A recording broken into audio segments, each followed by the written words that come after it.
about. This question from Shirley is, of course, about Labour. They've been accused of being undemocratic because they pressured a pub into cancelling a debate, and this debate features Kelly J. Keane, who's been on this show a couple of times, and she's a campaigner, and she was just on the panel, and then they got a letter saying that they couldn't do it because Kelly J. Keane apparently attracts far-right groups. Now, they've tried this trick before, but because some awful, ghastly neo-Nazi types turned up near to an event that she was holding in Australia, they kind of tried to blame that on her and suggest that the two were the same thing. They weren't. That was an opportunistic group turning up to... They're not... Neo-Nazis aren't pro-feminist. They're not pro an event called Let Women Speak. That's just ridiculous. New Zealand's TV blurred her touching her zip because they said that her touching her zip was a far-right dog whistle because she's making that symbol. Yeah, but she wasn't making the symbol, she was just adjusting her zip. Yeah, and also, this isn't a far-right symbol. I mean, that was incredible because she obviously wasn't making that symbol anyway. She was just adjusting her top. But this New Zealand news channel blurred out the hand so that they could pretend that it was some horrible, ghastly... Yeah. I mean, this is she's talked about having voted Labour in the past. She's so not far-right. But also, I mean, even if she were right-wing, which she isn't, why would they be banning a panel where there's a discussion about one of the most important issues of our day? What are Labour playing at here? They're anti-democratic, aren't they? They're just kind of playing whack-a-mole with things they don't like. I think maybe I'll write to the pub and say I do want to see Kelly J. Keane there. Yeah, but they won't listen to you well, if no, you say that, will they? Because you've got the unfashionable opinion, Chris. Well, I'm the unfashionable workplace. I'm Christopher Hope. And I'm Gloria Di Piero, bringing you PMQ's Live here on GB News. Every Wednesday, we'll bring you live coverage of Prime Minister's questions when Rishi Sunak and Sir Keir Starmer go head-to-head in the House of Commons. We'll be asking our viewers and listeners to submit the questions that they would like to put to the Prime Minister, and we'll put that to our panel of top politicians in our Westminster studio. That's PMQ's Live here on GB News, Britain's election channel.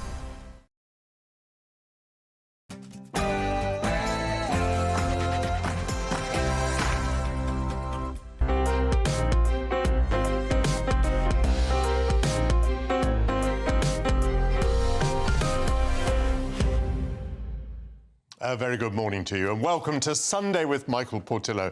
Let us march into spring to melodies of art, culture, politics and world affairs. It is rare for a by-election result to trigger a prime ministerial speech outside 10 Downing Street. Apparently the government was so concerned about the febrile campaign which led to George Galloway's becoming the MP for Rochdale that Rishi Sunak strode to the podium to denounce the poison that he says puts our democracy under threat. Will his words be followed by any effective actions? Why did so many voters respond to George Galloway, evidently agreeing with him that the election was for Gaza? To answer that, I have an excellent political panel.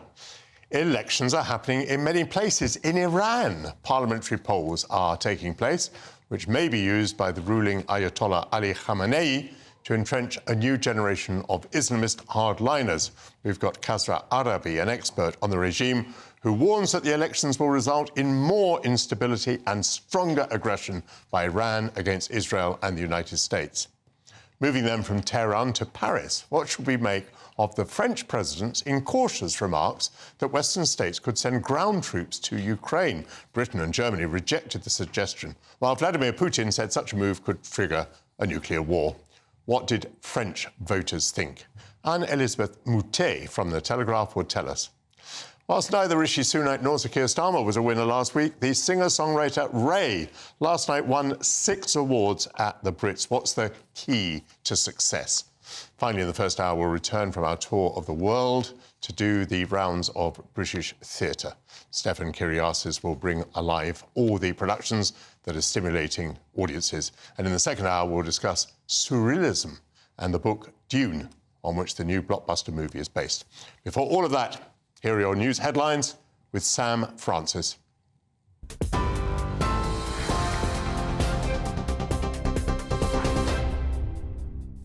Michael, thank you very much. Good morning from the GB newsroom. 2 minutes past 11, and we start with news from the Chancellor. He has hinted at what could be in his spring budget, including taxes on holiday lets, levies on vaping and possible changes to the non-dom tax status. Ahead of Wednesday's announcement, the Treasury has also revealed an £800 million tech package to boost productivity in the NHS and the police with new AI technology and drones. Labour says the suggested reforms are spin without substance. The forecasts also appear to show Jeremy Hunt has little to no headroom for tax cuts, which will limit the prospect of any pre-election giveaways. However, speaking to GB News in the last half hour, Jeremy Hunt said his budget will include a number of reforms to public services, which he said will mean better value for taxpayers. It is wrong to say that we should be putting more money into the public sector. So you want fewer civil servants to be more productive? Correct. You want fewer people to do more? I think we've got to stop always looking at the inputs and always saying that the way to get better public services is to spend more and actually ask if we could be more efficient. In other news, thousands of people have been taking to the streets in more pro-Palestine protests across Britain this weekend, and that comes after the Prime Minister's warning of extremist threats. Campaigners also targeted around 50 Barclays Bank branches, which they accuse of having financial ties with suppliers of weapons. Police ordered the protesters to move on, citing Section 14 of the Public Order Act. Comes after Rishi Sunak's speech in Downing Street on Friday, when he warned that Islamist extremists and far-right groups are, he says, spreading poison in British democracy. The government is reportedly considering blocking hate preachers from entering Britain, with more people added to warning lists. Reports suggest that the current powers could be used to increase the number of people who are prevented from entering the country if they're deemed to be non-conducive to the public good. That could include those who preach racism, intimidation, or who incite violence. Currently, the rules are typically used to ban people who are known to pose a security threat. Labour will ensure that compulsory training on violence against women and girls is given to all police officers following an inquiry into Sarah Everard's killer. Labour's also vowed to revamp police vetting procedures to stop those with a history of domestic abuse or sexual offences from joining any force in the country. A report published this week found that Wayne Couzens should never have been given a job as a police officer, and that chances to stop the sexual predator were repeatedly ignored and missed. Today marks 3 years since he killed Sarah Everard, who was 33 at the time, after tricking her into thinking she was being arrested. He has been sentenced to life in prison and will never be released. Rail passengers in England and Wales are facing a new 5% price hike from today, despite train cancellations being among the worst in 10 years. Campaigners argue the public are being unfairly punished by the increase. It comes after thousands of services were cancelled in the past year, one of the worst performances in the rail industry since records began. And we turn now to Israel and Gaza, where Israel has said that its forces did not strike against Gaza's aid convoy last week, where more than 100 Palestinians died while queuing for food. A spokesperson said the majority of people died in a stampede as they charged toward the aid trucks. According to Israel's review of the incident, warning shots, they say, were only fired to try and disperse the crowds there.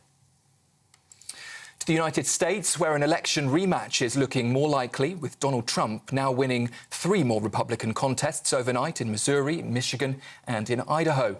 The former president's only rival, Nikki Haley, is still searching for her first win, trailing second in every state so far. Mr. Trump made several false claims at campaign rallies, including the allegation that President Biden is trying to overthrow the United States.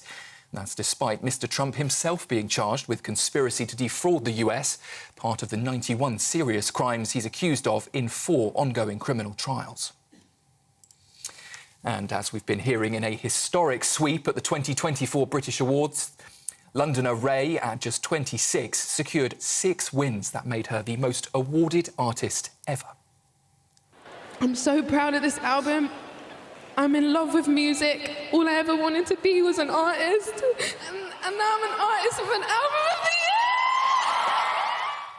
year! Ray speaking there at last night's Brit Awards, where she claimed top honours for Album and Artist of the Year, Best New Artist and Song of the Year. She was also named Songwriter of the Year and triumphed in the R&B category's public vote. She lost out to Dua Lipa in the pop category, but she still received the most British awards ever. Those are the headlines. For more, you can sign up to GB News Alerts by scanning the code here on your screen right now, or of course go to gbnews.com/alerts.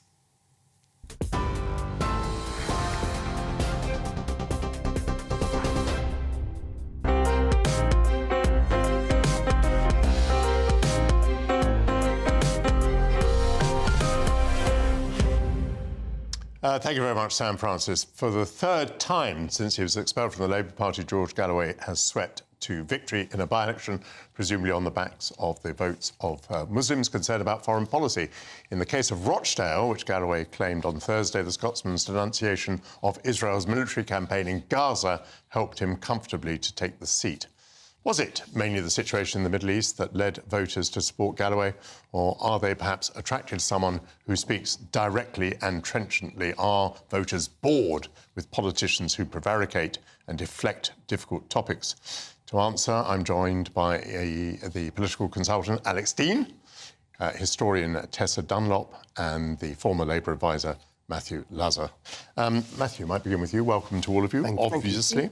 I was very struck that Sir Keir Starmer was quite welcoming of the Prime Minister's remarks in Downing Street on Friday evening. Why would the Leader of the Opposition support the Prime Minister in the way that he did when many people had criticisms of the Prime Minister's message and indeed the timing? Well, I think that Keir Starmer was absolutely clear that we can't live in a culture where mob rule runs our politics. I mean, Labour MPs up and down the country are the ones actually at the sharp end of this, as people have been attacking their offices and their homes and getting in the way of them serving their constituents. So Keir's very clear that he'll work with the government on that. But he's also clear not to dismiss the result in Rochdale and to repeat that the Labour Party has let down the people of Rochdale, which it most certainly did last week. I mean, you said that, by not in the end having a candidate, picking yes. a lousy candidate, and then in the end not having a candidate. You said that is it because they're let down by prevaricating politicians? Well, they weren't let down by a particular politician because Labour didn't have a candidate. So in a sense, it wasn't that they chose George Galloway over Labour. They chose George Galloway in a vacuum. I actually, frankly, think the political story of the week is this fantastic independent David Tully, the local garage owner who came from nowhere. I'm told that I heard yesterday he didn't even know that you get a free post. Every candidate's allowed, the Royal Mail will deliver a free piece of election literature for you. He didn't even know that. I reckon another week and he'd have been Rochdale's Martin Bell. Matthew, that is an impressive diversion away from the... So, look, will Sir Keir Starmer have to change the language on the ceasefire in Gaza, do you think? You see, it strikes me that in Scotland, where Labour is hoping to pick up, let's say, 25 seats, the SNP can outflank the Labour Party. They can say things about a ceasefire in Gaza that the Labour Party cannot say. Do you think, then, that Sir Keir Starmer, following the by-election result, will find that he needs to change his approach to the ceasefire? Well, no, because I think what Keir Starmer's done on Gaza all the way through is do what he thinks is right, not as what is politically expedient. It would have been politically expedient to call for a ceasefire earlier. And in terms of what happens in Scotland, the SNP need to concentrate on their record at home in Scotland. I can tell you that, as somebody who has knocked on doors quite recently in central Scotland, they're not talking about Gaza, they are talking about the SNP's failure. There are issues about parliamentary tactics and whether the SNP will outflank him. I mean, clearly the Labour line has evolved because the situation has evolved. I mean, the whole world at the moment is angry with the tactics of the Israeli government, not least the US, who are airdropping aid. So, I mean, I think that, there now is a cigarette paper between the SNP and Labour, and if the SNP try and make politics of it, in the end, that will be to their detriment. No, I don't think it's a cigarette paper at all. No. The SNP is out there saying that there's been collective punishment against the people of Gaza. It's about language, but everybody wants a ceasefire now. Which is a war crime, which is not something which Labour is going to say. Because Keir Starmer wants to be Prime Minister of this country, and he doesn't want to become Prime Minister. That's why he's not going to back an SNP Israel motion. of a war crime. But it's not a cigarette paper. No, it isn't Tessa, a cigarette paper. what should we ask you? What do you make of this idea we've just heard from Matthew, that people are not talking about Gaza, and yet they elect George Galloway, who was talking about Gaza. Yeah, I mean, Rochdale is a special case. Exactly. And it does have a large Muslim minority, I believe, well over 20% of the electorate Muslim. That's not to say that all Muslims vote the same way with regard to this, but the majority seemingly do, certainly in Rochdale. I think when it comes to Scotland, Humza Yousaf knows that Gaza, courtesy of his wife, her brave stance, the way she's spoken very effectively on the situation as a Palestinian, he knows this is a strong footing for him. It excites and plays well to his young foot soldiers, those who are going to take the message to the electorate. So whether, if you're at home as Mrs. Bloggs, you're really exercised over this case, but if it means that you get a young person out to talk to Mrs. Bloggs, I think it's that connect and it's overcoming apathy. And I think that's going to be Keir Starmer's real weakness in this coming election. Apathy. Can we see him as the candidate for change? If you're a young person, and you clearly are leaning towards them, who's very keen on the green agenda, we feel let down by Keir Starmer. Not just a choice jacket. If you're a young person who believes passionately about the horror that's been unfolding on our television screens in Gaza, do you feel that Keir Starmer's the candidate for change? Okay. In both cases, no. So the question to you, I mean, Keir Starmer can probably now win the general election with a comfortable majority without taking seats in Scotland. But he'd much rather take seats in Scotland for the SNP. So do you think, if you were advising Keir, put it that way, would you say, shift your stance on the ceasefire? I feel it would now look too late. The horse has bolted. And what's really interesting is, and this says, I think, more about Britain and our position globally and in relation to the US, since when did even the leader of the Labour opposition feel they had to tack and align themselves so closely with America? Apparently, he didn't change his mind on the ceasefire until he spoke to Antony Blinken, the American secretary, at the Munich Defence Conference. That's worrying, I think, if we don't feel that we can actually lead what we feel as Brits, not what America tells us to feel. Well, Labour has been very sensitive about that. I think that's why we got into the Iraq war, actually, because Labour thought it was so important not to have a cigarette paper between us and the United States. Alex, the House of Commons had been sitting the last 2 weeks, we all know that, because there was so much controversy and so much mayhem. Why on earth, if the Prime Minister had something important to say about extremism and the need for extra legislation, why on earth wouldn't he say it to the House of Commons when it was sitting? Why would he appear on a wet Friday evening when everyone had gone home to make such an important statement? Well, apart from anything else, of course, it gave us all about an hour of wondering if there's going to be a general election called on a snap basis. It had everyone thinking, oh, my God, what have I planned for the weekend? Change everything. Yeah, so that's your deflecting joke. Now to the issue. No, but that was true. I really thought it was going to be. I thought a Labour advisor who was... I thought he might be resigning. When the podium came out with the government crest on... Why would he not say all that to the House of Commons?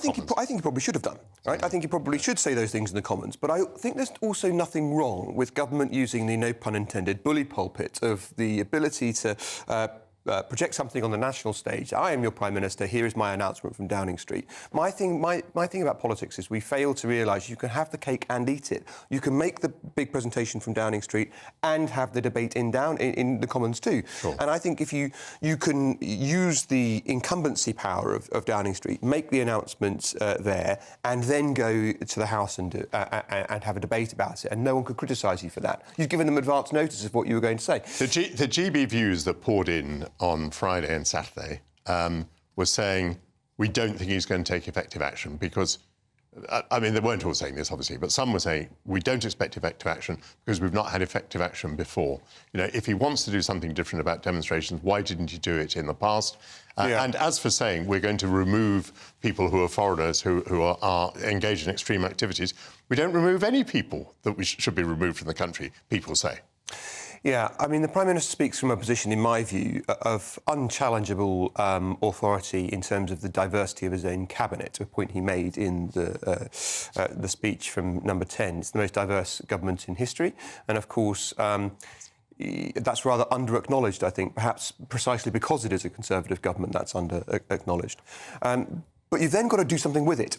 And I accept the point that the Prime Minister said we would have a framework, but we do need to know what that framework's going to entail and going to mean.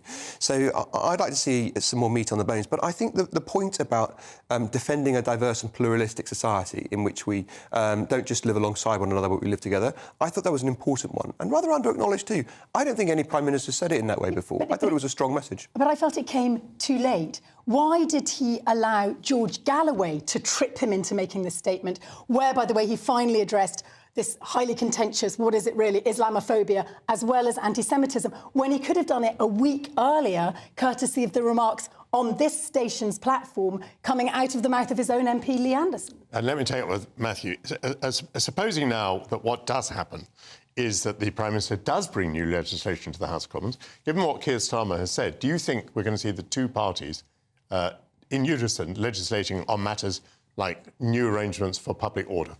Well, I think it depends what those arrangements are. If they're about protecting MPs at home, if they're about ensuring that MPs can do their job properly and serve their constituents, and we're not having MPs' offices firebombed, then yes. If they're blanket and draconian, then no. Labour will look at them in detail. Just one point we haven't mentioned in this is that it's been totally not talked about. The Tories got 31% of the vote in Rochdale at the last election. They had a candidate who wasn't disgraced, and they came a pathetic third. Why weren't the Tories? Why were people turning to this guy who ran a garage rather than the Tory party, especially in the absence of a Labour candidate? You're such a Labour activist. You should be more worried in this instance about more draconian measures against our right to protest peacefully. You and I both. We won't do anything that stops people's right to protest peacefully. But at the moment, intimidating people in front of their offices and stopping them serving their constituents is not a peaceful protest. I've been on a lot of peaceful protests in my time, Tessa. And I agree that the MPs need better protected. But you and I both were caught up in that giant ceasefire march that caught the headlines on Armistice weekend. Yes, and funnily enough, we were. That's true. We both conceded that we didn't feel threatened, that the atmosphere generally overall was not one of intimidation. The police on the ground said, yeah, our problem is with the senator. I think things may have got worse since then. For equality, let me give a last point to Alex. Do you expect effective legislation? What do you think it might be? I do think we are likely to have some form of more rigorous expulsion of people who don't hold British nationality. And that will lead to a real debate about whether we are policing appropriately in an environment where the accident of citizenship is what's going to dictate government policy on some of the most serious issues of the time. But I agree with some of the things that have been said. Rochdale's not a useful example to extrapolate from. One, there's only one George Galloway. And two, the Labour Party was at war to the knife with its ancient rival, the Labour Party, in that by-election, and that's what determined so much of the outcome. Well, it's very interesting that Galloway is so exceptional and in so many ways it's so insignificant, and yet it drove the Prime Minister to the podium in Downing Street. Thank you very much, Tessa Dunlop, Alex Dean and Matthew Lazar. From the poll in Rochdale to elections in Tehran, I'll be joined by an Iranian expert who can interpret the results of parliamentary elections in the Islamic Republic. And he says that the regime is being emboldened to be more aggressive towards Israel and the United States.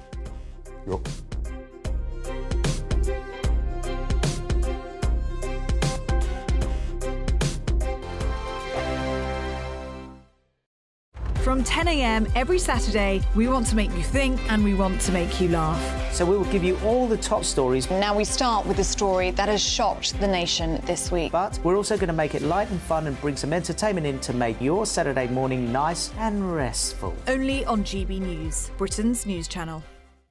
I'm Andrew Doyle. Join me at 7 o'clock every Sunday night for Free Speech Nation, the show where I tackle the week's biggest stories in politics and current affairs with the help of my two comedian panellists and a variety of special guests. Free Speech Nation, Sunday nights from 7 on GB News, the People's Channel, Britain's news channel. Headliners. Tomorrow's papers tonight, every night from 11 p.m.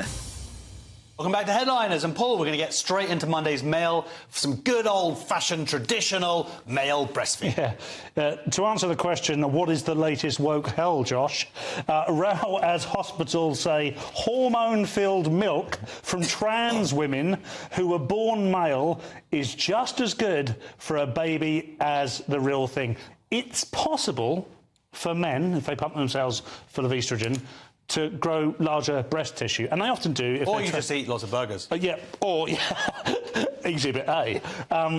But And once you've done that, it is actually then possible to express or lactate a liquid. Okay? If to that liquid you then add another load of pills, medication, chemicals, whatever, that lactation juice can be fed to a baby. We don't really... This is not for the sake of the baby. The baby has no benefits from this whatsoever. The studies are very weak on it. It's a bit worrying because... You know, when hospitals started indulging in homeopathy and having, the NHS had homeopathic hospitals, that was worrying because they're supposed to be a trusted authority. And before saying something like this, there should be an awful lot of study done. I want to shame this hospital. This is whether it's necessary. University Hospital Sussex NHS Foundation Trust. That's who it is. And they have written one of the stupidest sentences I have read aloud in the 2 years that I've been privileged to do this show. It says, the term human milk is meant to be neutral and not gender biased. Yep. Wow. Yep. That's incredible. Yep. Oh, my God, we're laughing at you. I mean, and as someone says here, babies are not props. And that's the scary thing. And when we're not focusing primarily on the health of a baby. No, but the feeling of a person doing it, rather than... It's a bit of an odd way to go, isn't it? So... Every Sunday from 11, join Michael Portillo. There will be topical discussion, looking at the week before and the week to come. So kick back and relax at 11 a.m. on Sundays on GB News with me, Michael Portillo. GB News, the People's Channel, Britain's news channel.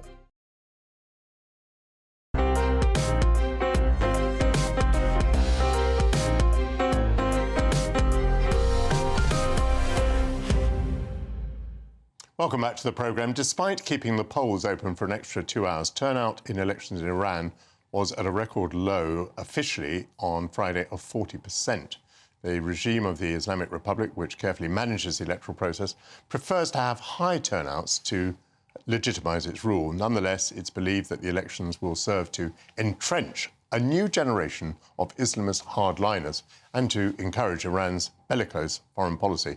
I can speak now to Khosrow Arabi, who is Director of Research into the Iranian Revolutionary Guards Corps at the United Against Nuclear Iran organisation and also a non-resident scholar at the Middle East Institute.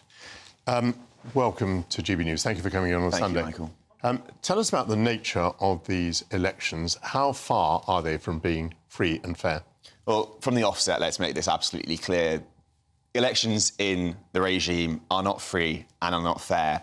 And this is reflected by the participation as well. The Iranian people have made it clear that you cannot reform the Islamic Republic. Change cannot occur through the ballot box. And they have been calling, particularly in the past 5 years, for outright regime change. We saw the nationwide protests last year. This regime is a totalitarian dictatorship, and elections for the supreme leader, Ayatollah Ali Khamenei, the 84-year-old, who rules, by the way, as God's representative on earth, they had previously served as a propaganda tool to give the Iranian people false hope that the system can be changed and, more importantly, fool the West to lift sanctions, ease pressure off the regime each time it's committed gross human rights violations or spread terror across the world, including in the UK. But now Khamenei no longer cares about this. The lack of consequences by the West on the regime has made Khamenei believe, it's given Khamenei the confidence that he can get away with anything that he wants. And really, this time around, we saw unprecedented election engineering, even for the standards of the Islamic Republic. So Khamenei only permitted his own personal social base and that of the all-powerful Islamic Revolutionary Guard Corps, his paramilitary force, to run. And really, what we saw on Friday, it was a patron-client fight between various oligarchic clans competing for a greater slice of the pie in the kleptocratic regime. And what can the voter do in those circumstances? The voter, seeing that there's no candidate to represent his or her views, the voter then chooses to boycott the elections. Is that what happens? Yes, I mean, the Iranian people no longer believe in this system. They seek the overthrow, they seek outright regime change and a vote for this system. In any case, voting for any candidate who is personally hand-selected by the supreme leader is a vote for the Islamic Republic. So if we actually take a step back and look at the statistics, even before the Friday's so-called vote, the regime's official statistics had said that in the capital city, they're only expecting 15% of people to vote. Those figures are always inflated. Nationally, we're looking at between 12 to 15%. So you dismiss this 40%? Oh, 100%. Yeah. Absolutely, that's an inflated figure. More accurately, 12 to 15%. And that is reflective, probably, of the social base of the Islamic Republic. You're talking between 15% at best, but, 15% of 80 million, that's still quite a significant number, and these zealots make up the paramilitary forces that have the appetite and the resources to violently suppress the Iranian people. Tell me about the character, the qualities of the people who are coming forward as candidates. As we move from one generation to another, what kind of change are we seeing? So this is like a mafia-like tussle between the old generation of Khamenei absolutists and the younger generation of Khamenei zealots. Now, if we just take a step back and look at the older generation, you had individuals such as hardline Islamist cleric Agha Tehrani, an individual who studied under Ayatollah Mesbayazdi, the so-called ideological godfather of the Revolutionary Guard, a man who once gave a fatwa that encouraged acid attacks on women for poor hijab. Relative to Agha Tehrani, the new zealots are even more extreme. You have individuals such as Ali Akbar Raifipur, someone who's involved recently in doxing Iranian protesters, exposing the identities of Iranians dissenting online, serving as a Revolutionary Guard indoctrinator, really, really horrible, nasty individual. These are the new generation. These are the new ilk of Khamenei absolutists. Very extreme, very young, inexperienced. Khamenei has sought to give rise to this new generation, to complete his personalisation of power and ensure that his hardline ideology outlives him. He's 84 years old. So this whole process, this election manufacturing, is geared towards succession, ensuring a smooth succession process. But while Khamenei can control his elites, he can't control the Iranian people. And that's really the Achilles heel. When Khamenei dies, inevitably he will, they will have hope that this is the moment to collapse the Islamic Republic once and for all. And what are the implications for foreign policy towards the United States and Israel, for example? Well, look, you've got an absolutist generation of Khameneists in power across the branches. In terms of political power in the regime is completely centralised in the hands of the 84-year-old supreme leader and his office. These individuals who have been permitted to run are a reflection of Khamenei and the Revolutionary Guard. These individuals are not just anti-Israel, they're not just pro-Palestine. These are extremely anti-Semitic figures that are driven by the ideological goal of eradicating the State of Israel. In terms of political policy, we're going to see a continuation of what's going on because power, as I said, is in the hands of the supreme leader. But this generation of zealots, as we said, extremely anti-Semitic, extremely radical, and are tied to the paramilitary forces that are suppressing the Iranians on the streets and spreading terror across the world, including in the United Kingdom. Understood. And I think you must be a very brave man because you're very clearly outspoken and you are an Iranian and you must have family back there. Thank you very much. Thank you, Michael. Kasra Arabi. In a few minutes, the unmatchable Anne-Elisabeth Moutet, chief translator of French politics for Perfidious Albion, will give her reaction to President Macron's eyebrow-raising suggestion that Western troops might be deployed in Ukraine.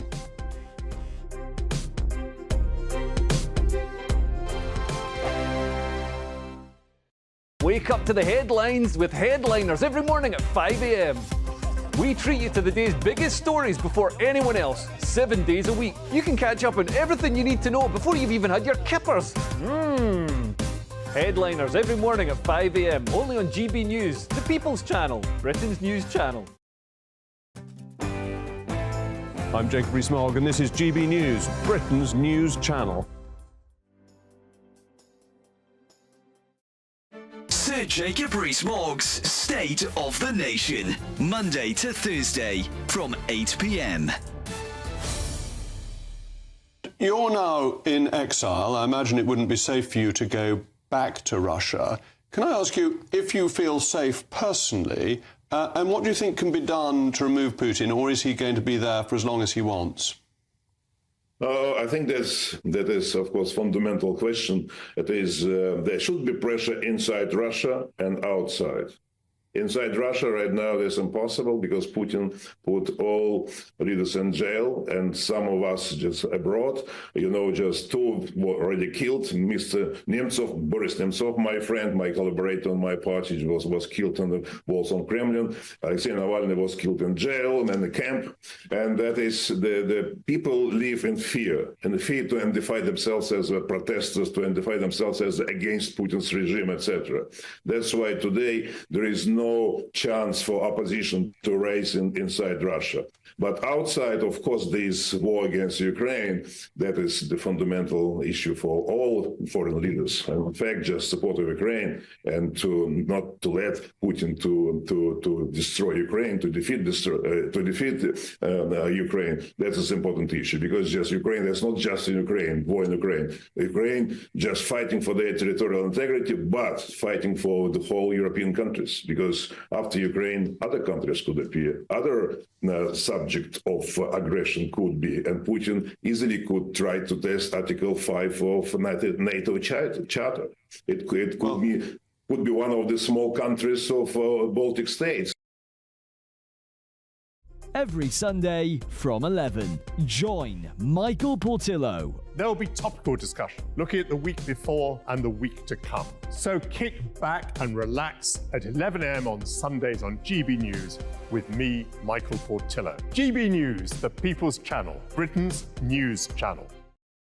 From 10 a.m. every Saturday, we want to make you think and we want to make you laugh. So we will give you all the top stories. Now we start with a story that has shocked the nation this week. But we're also going to make it light and fun and bring some entertainment in to make your Saturday morning nice and restful. Only on GB News, Britain's news channel.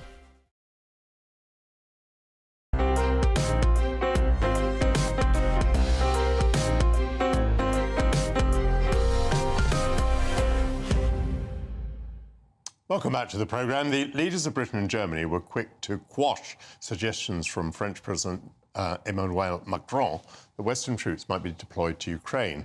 Vladimir Putin perhaps predictably seized upon the remark to say that such a move would risk nuclear conflict. It follows a pattern of unilateral interventions by Macron on the world stage, from declaring NATO brain dead, single-handedly trying to dissuade Donald Trump from quitting the Iran deal, and flying to Moscow on the eve of Russia's invasion of Ukraine to reason with Putin. Here to explain Macron's missionary mindset is French journalist at The Telegraph and Spectator, Anne-Elisabeth Moutet. Anne-Elisabeth, welcome back to the programme. Tell us, why would President Macron go further than any other European leader in making this suggestion? When he gave the press conference around 11 p.m. Of the day on Monday, where he had this 5-hour Ukraine conference in Paris with 4 heads of state, 17 heads of government, most of the leaders of Europe, there had been discussions on 5 different subjects, none of which included the point of sending troops. So I suspect at one stage he just wanted to be disruptive because he still believes that disruption works for him. It got the reception that you can imagine. So the day after, you had people, including senior members of the military, trying to sort of get that into a different context, explaining that what he had wanted was to shake up NATO the way Donald Trump had shaken up NATO by saying that nations should all contribute a minimum of 2% of their GDP, and that it was of their budget, and that it was extremely salutary to say those things, even though they might shock in the beginning. I actually do not believe that this was the rationale to begin with. I really believe that he almost did this on the hoof, trying to sort of organize something that would have an effect in terms of sort of, I would say, the communication spinning in Europe. And I think he always conceives that you can spin the world politics and actual things as opposed to moods in geostrategy, the way he did it successfully when he got elected twice.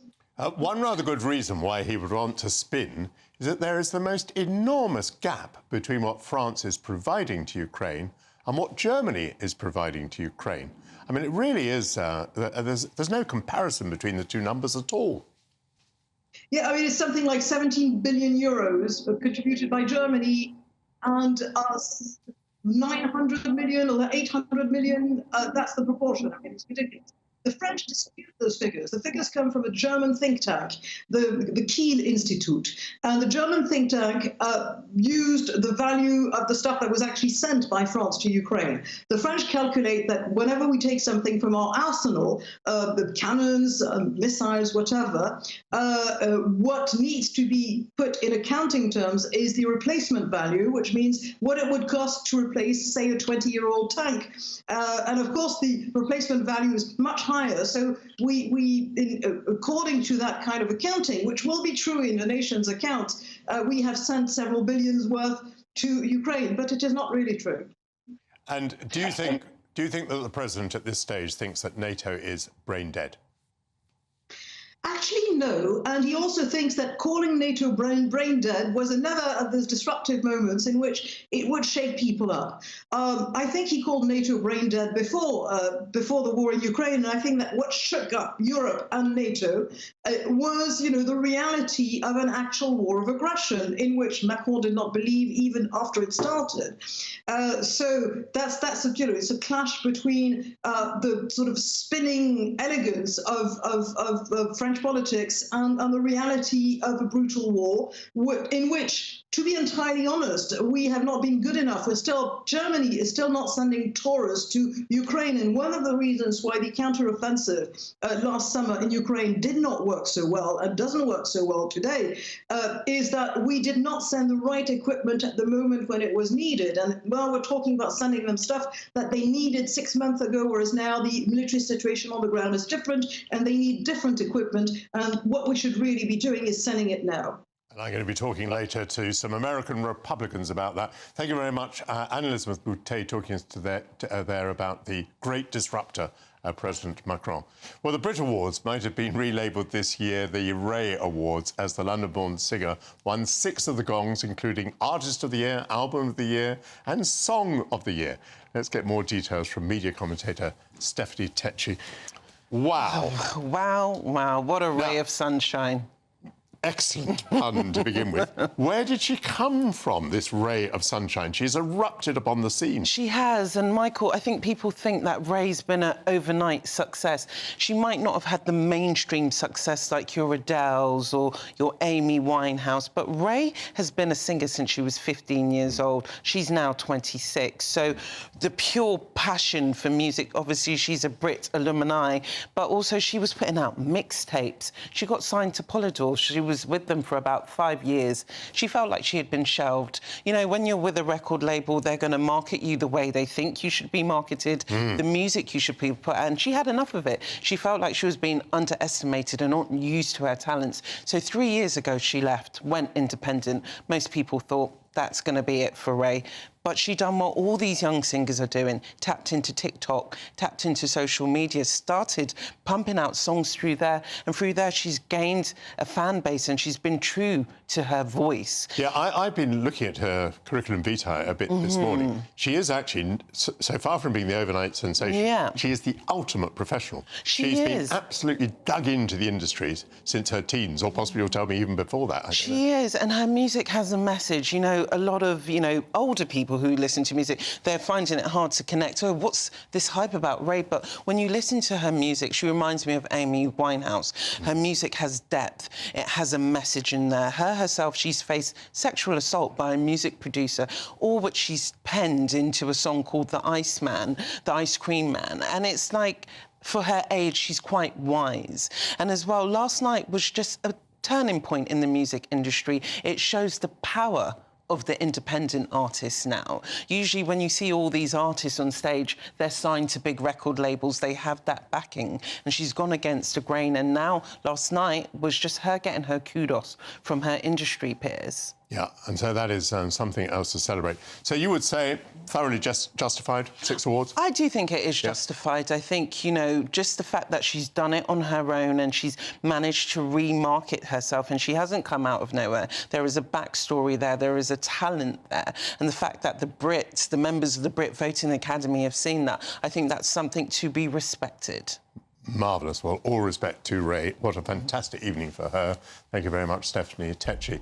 Now, from the international stage, we will return to the theatres of London. Stefan Kyriazis will be here in a few minutes to whisk us through the latest productions that are engaging audiences.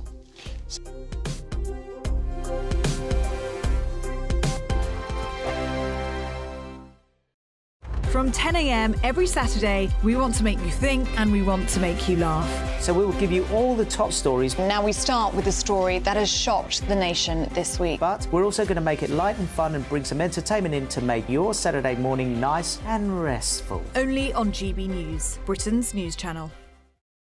Nana Queer, weekends from 3 p.m. Sadiq Khan, 6.3 million on a virtue signal, load of lines. Why is he spending the people's money in this way? And why is nobody saying anything? I want to hear from Suzanne Hall, the potential Conservative candidate, or Howard Cox, the potential Reform candidate who could potentially take this off Sadiq Khan. Why are they not speaking? This is ridiculous. Well, it was sprung on everybody. Did you know about that? I didn't know about it. Nobody knows. So they're spending this money. They're spending £6.3 million, and no one knew about it. Where's the press? Where are the public consultations? No one knew. I think it's a good idea to rename the train lines, because all these train lines are there are like 4 of them, 6 of them, whatever, and they're all going all these different directions. And you tell someone to come, and you don't even know the name. Yeah, but 6.3 million. Listen, if he wants to give me 6.3 million to come up with some virtue signalling lines, I'd like to know which advertising agency he employed to do this, how long it took him, and why he's even done it in the first place. Why has he done this? He has done this with the virtue signalling because he's part of Team World. He's Rishi Sunak. It's this whole concept is every inclusiveness. There is no country. Nobody's English. Our own history is bad. Not my history, but whatever. The English history is bad. And it's a denial of history. It's Orwellian or something. Yeah. Not that I know about. I think it's an absolute absurdity that Sadiq Khan should be doing that. He's got a knife crime epidemic, people stealing watches off people walking down the street. Yes. You've got the burglary at an all-time high. London, a lot of people are put off by it. And this is what he spent £6.3 million on. This could have been a bit to speak as to why. He doesn't need to speak. People need to speak out and say, well, why didn't we know about this? But the idea, can I say something to you, Nana? The idea is right. It's like, for example, take the Northern Line. You know, there are 6 Northern Lines. 6 Northern Lines. 6 different Northern Lines, maybe more now, because one goes from Mill Hill East to Mill Hill. So this was the overground he was...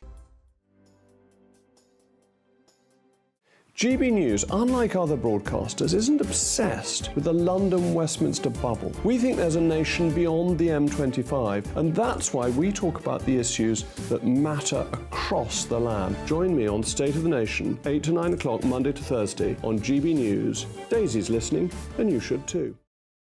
Good afternoon, Britain. Good afternoon, Britain. Join us, Tom and Emily, to find out what's happening in the heart of Westminster and why it matters to you. Weekdays from midday, we bring you the most compelling stories from across the United Kingdom. And from your doorstep to our inbox. That's right, we want to hear from you. GB News, Britain's news channel.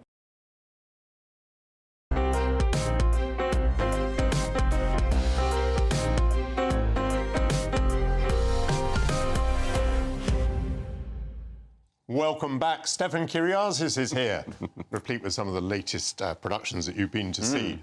Have you had a good week or a bad week? I've had a challenging week, Michael. I'm replete with politics and social issues and artistic theatre, which I have strong views on. And the first one we're going in on is The Human Body, which is on at the Donmar at the moment and promises much. The luminous Keeley Hawes. I was hoping it would be an illuminating study of the creation of the NHS, post-war Britain, social change. It's got all the pieces in place, written by Lucy Kirkwood. I got in there, and you know when you just sit down and the floor is blue, the turntable stage rotates, and then all the furniture is moulded blue. Beds, desks, chairs, stagehands come on holding a telephone as it rings. It's a blue moulded telephone, blue moulded champagne glasses, whatever it might be. So we're in Artland here. And then, guess what? Handheld cameras, because that's the thing at the moment. You've got to have a handheld camera. Handheld camera, and the image projected somewhere. Projected on the back, but only of the central two characters. So we have Iris, which is Keeley Hawes, terribly cut-glass, posh local doctor that's moved to Shropshire to become a Labour councillor with political ambitions. Her husband is much more traditional. She meets on a train Jack Davenport, who's a rather dissolute Brit who is an actor, spent all his time in Hollywood, was very absent during the war and very blasé about it. And all their scenes are filmed by the cameras projected above in black and white. The brief encounter parallels are inescapable. There's all smoke billowing, whistles blowing, lingering looks, nicely turned ankles with lovely purple socks like you. And you feel like there's two plays going on at the same time, and one's this kind of fun pastiche with all this romantic music playing. They both have unhappy marriages, which actually take away all the jeopardy from will they, won't they? And then you have this really serious, fascinating political story about the creation of the NHS. Yes, and Nye Bevan. But what you get is you get little snippets. All the cast plays multiple characters with very wandering accents. And you get like a single father by a little stove with his little daughter, but he still doesn't trust the local doctor, and they don't like socialists, and they love Winston Churchill, and they don't trust this new NHS. And it's very sketched in. The Labour councillors are all very northerners, and the husband's family are terribly posh and silly and snobbish. It's just filled with cliches, poor plotting. You don't like it too much. No, and I felt dizzy. It's called The Human Body. It's on at the Donmar for a while. It is, and it's the age-old question. Whatever you think of the play, it's selling out. Let's move on, because I also love it when you're passionately in favour of something. Well, not quite yet. We're going to throw to a clip of a play called Nachtland, which is about Nazis. Yes. This painting was in the attic. It's just a painting. A pretty painting of a church. You've no respect for our dead father, nor for art. Destroy the painting and I'll come back to your hotel. Am I allowed to say straight away that the painting is by Adolf Hitler? You are, absolutely. Okay. That's pretty early on. So a father has just died in Germany, sort of middle-class family on hard times, and they find a painting in the attic. It is by Hitler. There is, out there, an underground market in Hitler paintings. Lots of controversy whether they're actually real or not, but the most expensive one went for over 100,000 euros. So there's something to it. And the family discover the painting. The daughter initially thinks it's rubbish until she finds out who it's by, and then she just wants the money. The son is a kind of wet liberal who has married, his wife is Jewish, but he feels rather proud of the fact that he's married a Jew. It feels like his German duty, and there's an element of fetishizing to it as well. Yes. Then the chap that was there you saw with the grey hair, we're introduced to him dancing to Iggy Pop in black pants with sort of cut-out stripes, underpants with cut-out patches on the bum.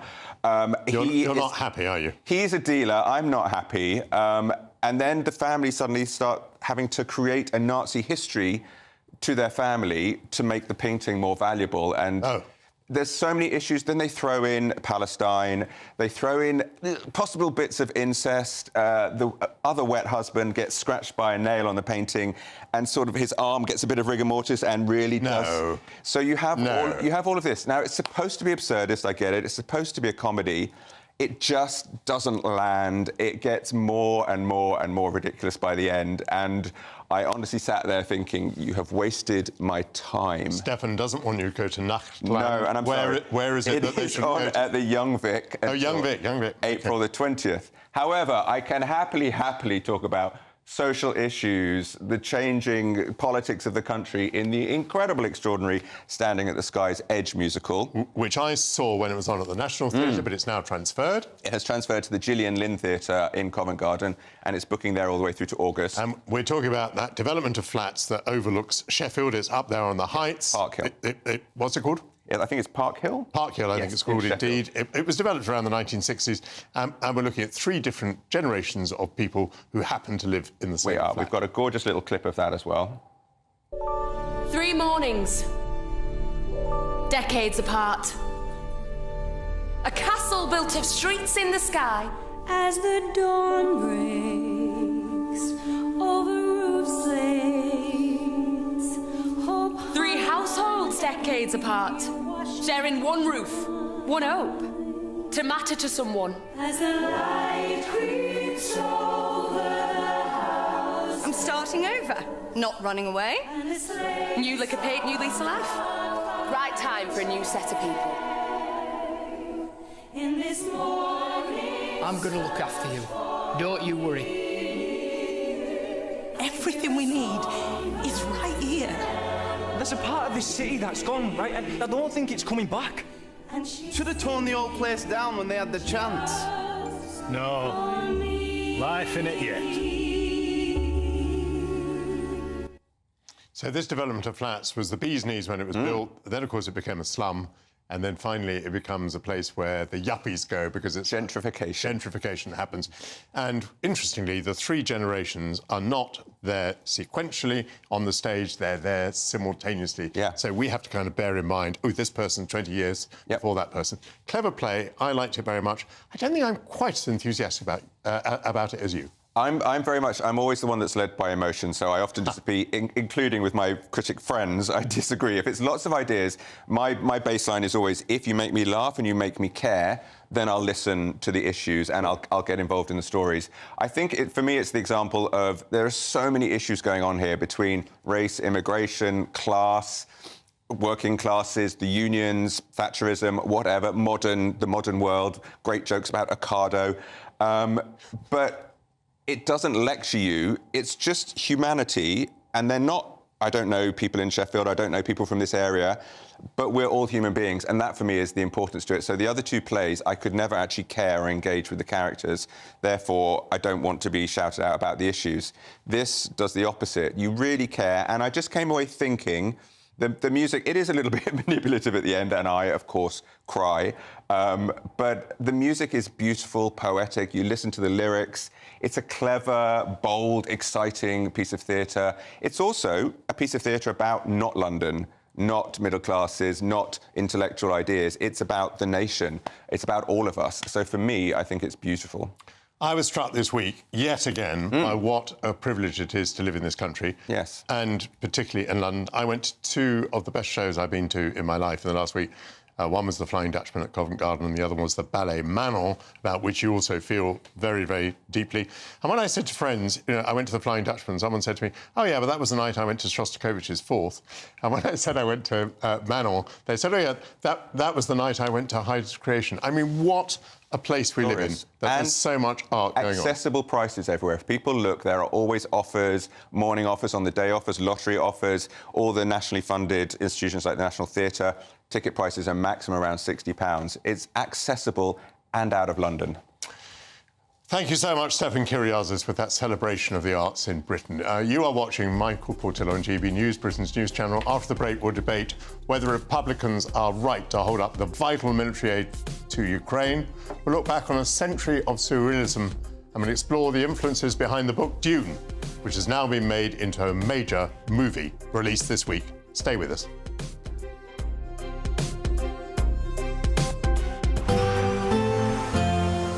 A brighter outlook with Box Solar, sponsors of weather on GB News. Hello there, I'm Greg Dewhurst and welcome to your latest GB News weather. Sunday, much brighter out there compared to Saturday, some sunny spells, yes, a few scattered showers. Looking at the bigger picture, low pressure which dominated yesterday is moving away, leaving a brighter window. However, further wet and possibly windy weather will move into western areas through Monday. But for the rest of Sunday, plenty of sunny spells across the country. Yes, there will be a few showers down western areas, perhaps something a little more organised across the southwest, but many places dry. This weather front should stay away, but perhaps could give some rain to Northern Isles and some eastern coasts at times. And temperatures, well, with a bit more sunshine around it, will feel a little warmer compared to Saturday. Into the evening time, a few showers, but generally clearing the skies for most, so this will allow temperatures to fall away as winds fall light. And overnight, we'll see again the return of some mist and fog patches, some freezing fog patches by dawn as temperatures fall close to, if not below, freezing in towns and cities, -2 to -4 again in the countryside. However, it is all changing to Monday. This weather system moving into the southwest starts to bring outbreaks of rain into southwest England, Wales and in Northern Ireland later on in the day. Elsewhere, a cold, frosty start, but plenty of sunshine. This turning increasingly hazy by the afternoon as this weather system slowly pushes north and eastwards. Temperatures rising as southerly winds set in as well. That warm feeling inside from Boxed Boilers, sponsors of weather on GB News.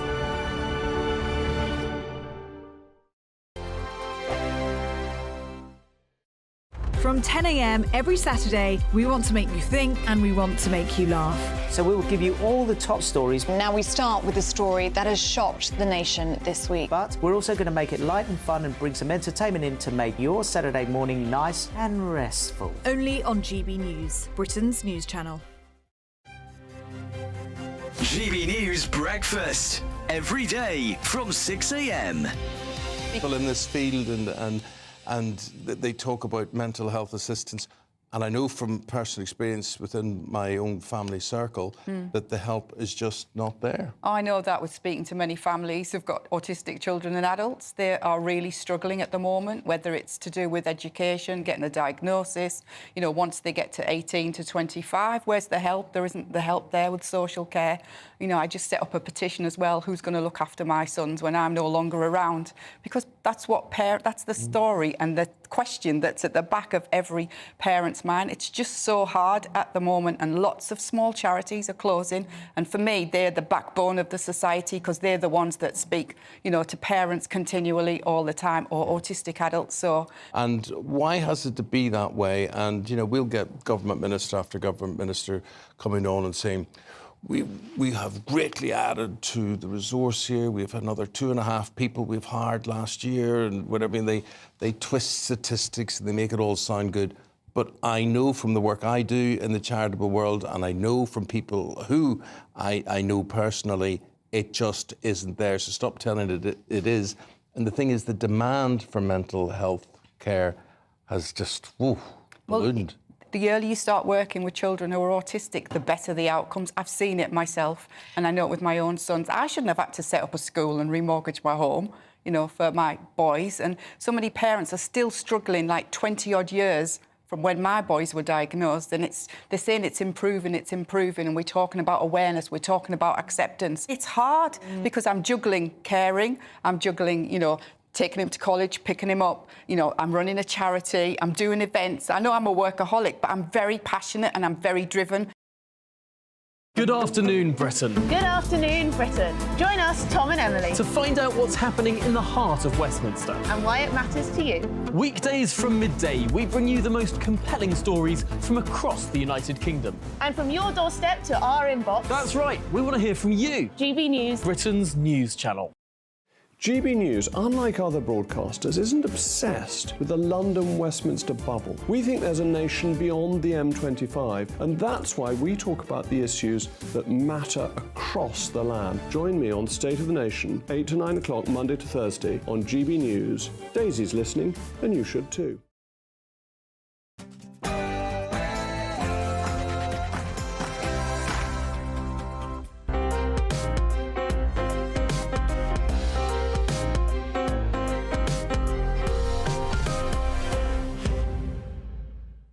Good afternoon and welcome to the second hour of Sunday with Michael Portillo. As Ukrainian defensive positions in the country's east are yielded in the face of a Russian offensive, and as $60 billion of American military aid is held up in Washington's House of Representatives, how concerned should we be about Republican recalcitrance?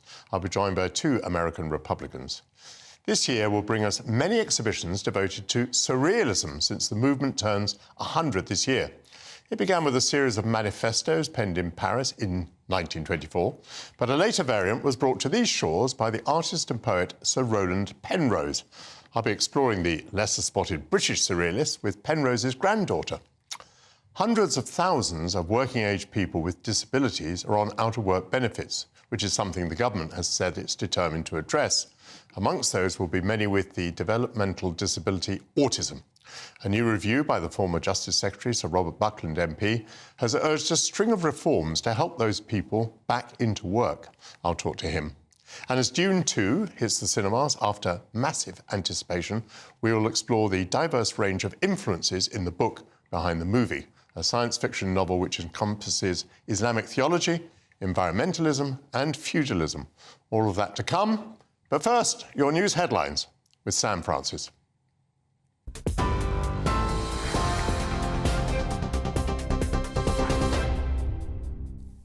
Michael, thank you very much and good afternoon from the newsroom. It's just gone 12 o'clock. Leading the news this afternoon, the Chancellor has hinted at what could be in his spring budget, including taxes on holiday lets, levies on vaping and possible changes to the non-dom tax status.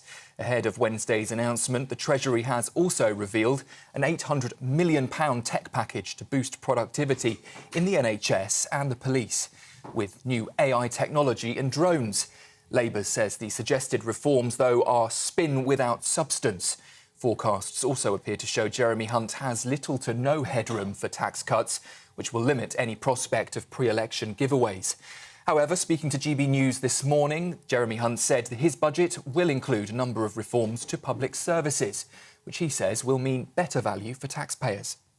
It is wrong to say that we should be putting more money into the public sector. So you want fewer civil servants to be more productive? Correct. You want fewer people to do more? I think we've got to stop always looking at the inputs and always saying that the way to get better public services is to spend more and actually ask if we could be more efficient. And news over the course of this weekend that we've been covering, thousands of people have taken to the streets in pro-Palestine protests across Britain. And that's after the Prime Minister's warning of extremist threats. Campaigners have also targeted around 50 Barclays bank branches, which they have accused of having financial ties with suppliers of weapons. Police ordered the protesters to move on, citing Section 14 of the Public Order Act. It's after Rishi Sunak's speech in Downing Street on Friday, when he warned that Islamist extremists and far-right groups are, he says, spreading poison in British democracy. The government is reportedly considering blocking hate preachers from entering Britain, with more people being added to warning lists. Reports suggest that current powers could be used to increase the number of people who are prevented from entering the country. That's if they're deemed to be non-conducive to the public good. It could include those who preach racism, intimidation or incite violence. Currently, the rules are typically used to ban people who are known to pose a security threat. Labour will ensure that compulsory training on violence against women and girls is given to all police officers if they're successful at the general election. That's following an inquiry into the Sarah Everard case. Labour's also vowed to revamp police vetting procedures to stop those with a history of domestic abuse or sexual offences from joining any police force. A report published this week found that Wayne Couzens should have never been given a job as a police officer, and it said that chances to stop the sexual predator were repeatedly ignored and missed. Today marks 3 years since he killed Sarah Everard, who was 33 at the time, after tricking her into thinking she was being arrested. He has been sentenced to life in prison and will never be released. Rail passengers in England and Wales are facing a new 5% price hike from today. That's despite train cancellations being among the worst in 10 years. Campaigners argue the public are being unfairly punished by the increase. It comes after thousands of services were cancelled in the past year, in one of the worst performances in the rail industry since records began. Israel has said that its forces did not strike a Gaza aid convoy last week, where more than 100 Palestinians died while they were queuing for food. A spokesperson said the majority of people died in a stampede as they charged towards the aid trucks. According to Israel's review of the incident, they say warning shots were only fired to try and disperse the crowds. To the United States now, where an election rematch is looking ever more likely, with Donald Trump winning 3 more Republican contests overnight in Missouri, Michigan and in Idaho. The former president's only rival, Nikki Haley, is still searching for her first win, trailing second in each state so far. Mr. Trump made several false claims at campaign rallies, including the allegation that President Biden is, he said, trying to overthrow the United States. That's despite Mr. Trump himself being charged with conspiracy to defraud the US, part of the 91 serious crimes he's being accused of in 4 criminal trials. And finally, last night's Brit Awards was swept by Ray, a stunning turnaround for the 26-year-old singer after she was dumped by her own record label. I'm so proud of this album. I'm in love with music. All I ever wanted to be was an artist. And now I'm an artist with an album of the year! The victorious Ray claimed top honours for the Album and Artist of the Year, Best New Artist and Song of the Year. She was also named Songwriter of the Year and she triumphed in the R&B category's public vote. So, in total, she scooped up an astonishing 6 gongs, the most wins in a single year ever at the Brit Awards. Those are the headlines. For more, you can sign up to GB News Alerts by scanning the code there on your screen, or if you're listening on radio, you can go to gbnews.com/alerts.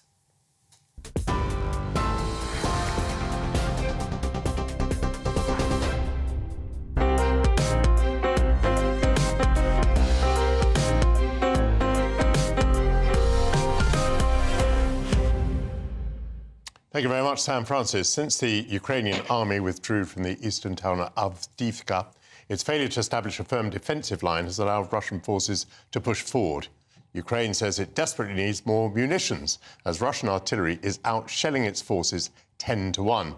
Meanwhile, a $60 billion aid commitment from Washington is currently stalled in the House of Representatives, as Republican congressmen refuse to approve it. To discuss the Republican position on Ukraine, I'm joined by 2 members of the Republicans Overseas Group, Chair Greg Swenson and Jennifer Ewing. Lovely to see you both. Thank you very much for coming to the studio on a Sunday. Greg, if the Democrats decided to give you what you want, give the Republicans what they want on the border with Mexico, would the $60 billion package for Ukraine sail through? I think it would. There's no doubt about it. And you saw that in even some of the senators that voted no on the Senate package a few weeks ago. Most of them said if they had concessions from the Democrats on the border, especially from Biden, because all he needs to do is flip the switch on the border. It doesn't require money. It doesn't require more funds being committed. It just requires Biden to unwind the executive actions that he took when he took over in 2021 and literally opened up the border. So, yes, I think the Republicans would get behind that. And you've heard that from Mike Johnson, the Speaker of the House. So just give us a couple of words more on what the effect of President Biden throwing these switches back. What would the effect of that be? Well, first of all, it would stop the humanitarian crisis at the border. He's turned over the border to the drug and human trafficking cartels. That would end, as well as the fentanyl crisis, which is, again, caused by Biden and the fentanyl coming through the border. 200 people a day are dying from fentanyl overdose, or fentanyl poisoning. So it's really important to the Republicans to get those concessions because it really is a national security issue. It's not apples and oranges. It's not, we're tying something to get a concession on some unrelated issue. It is national security. So if we want to argue that it's important for us to support Ukraine, which I think it is, we have to get those concessions. The voters are demanding it. It may be unfair to ask you to explain another party's position, but how would you explain the Democrats' refusals to do something which you portray as being so straightforward? Yeah, it's a shame because Biden could have a win-win moment. He would win independents and moderates that are appalled with how he's handling the border, and even moderate Democrats. His border, he's polling on the border at, depending on the poll, anywhere from 18 to 31. This is a disaster for him electorally. Now, the open border left that he's really following here, and seems like they're running the show in Washington, they're probably going to vote for him anyway. I can't see them voting for Donald Trump, that's for sure. So it would be a win-win for Biden. I don't understand why they're not doing it, unless the real cynic would argue that Biden wants this to happen so he can blame the Republicans. Right? Hold back the support from Ukraine. 6 months from now, he can say, I had a package for Ukraine, the Republicans rejected it. But that's really cynical. I would argue win-win for Biden. If he shuts down the border, that'll work for him in the election, and then he gets the $60 billion for Ukraine. Jennifer, thank you for your patience. Sorry to keep you waiting. So, same question to you that I asked Greg at the beginning. Do you believe that if the Democrats made the changes that Greg has described, that the package would then sail through with Republican support? I don't think it would sail through. And the reason is because the longer this has gone on, the more the voter is looking at what is actually going on here, right? So this package, 60 billion of which is for Ukraine, and a far smaller number, which is for the US border. Number one, people are like, that's a bit strange. Number two, with regards to Ukraine, what is the strategy? Like, nobody has come out and said, this is the end goal. Nobody can explain what that end goal is. Number two, as Greg said, our number one voting issue right now is the southern border, bar none, you know, and that leads to inflation and the economy and crime and everything. And then the third thing is, and I know a lot of people, even in the Republican side, will argue with me, but we cannot do it all. You know, Russia has a population of 1/10 the size of the United States, and yet these munitions, I think it's the 155 millimeter that need to be made. Russia's doing 25,000 of those a day, and the U.S. is doing 30,000 of those a month. It will take us 3 years to get up to speed to be able to do something in Ukraine, as well as do something, if we have to, in the Indo-Pacific. Yeah, but $60 billion would make a big difference to Ukraine. I think that's pretty unarguable. And when you say, what is the end game here? The end game is to thwart Vladimir Putin. I mean, there are many people here who believe that this is our front line. I mean, I think you're probably living in Europe at the moment. Yeah. We think that if we don't thwart Putin in Ukraine, he'll come next for Estonia, he'll come next for poor little Moldova, he'll be after the other Baltic states in due course. That's what we think. We think it's the front line. Well, I do live in London, so absolutely I haven't, you know, I'm not sitting back home in California thinking this is, it is in my backyard. So yes, and I agree we had to, you know, stop Russia from fully invading Ukraine. But this argument that Putin is somehow going to march to Berlin when he hasn't been even able to take Kiev. We didn't say Berlin. Take Moldova. Okay, but people are okay, let's go to Moldova. Moldova's in great danger. Okay, let's go to Moldova.